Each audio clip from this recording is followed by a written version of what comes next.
Սոր լավ չեմ ապրում, իմ նախնին է մեղավոր, ասինք իմ հայն է մեղավոր, որ ինձ դաստիարակել է ուսումնատվել, որ այսօր իմ երկրում ես լավ ապրեմ, բայց չեմ կարող ապրեմ, ինչա մեր երկրի ղեկավարը այնց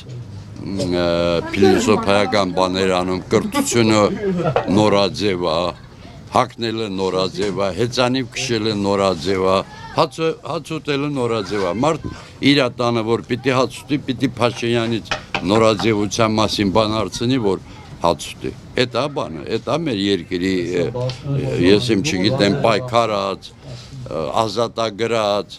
մեր տարածքները, հիմա այսօր եկել ենք ստե, հիմա չգիտենք, մենք տեղացի ենք,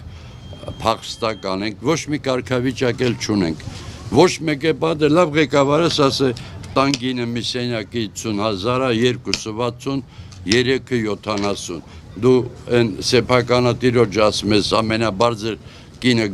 գրակի, մենակ թե ինձ նալոգ 10,000 դրամ ես լավ ապրեմ, լավ սնվեմ, իմ երեխեքը լավ ապրեն, մի հատ հարց իրան, անձան Փաշինյանն ու իրա կնոջը, իրանք 50,000 թոշակով կամ ոչ ես կինս միասին 100,000 թոշակով իրանք կարան միամիս գոյատևեն ու 150,000 էլ տան վարստան, իրանց տված 30,000-ով կարան, եթե իրանք կարան, ուրեմն խոսք չունեմ ասել,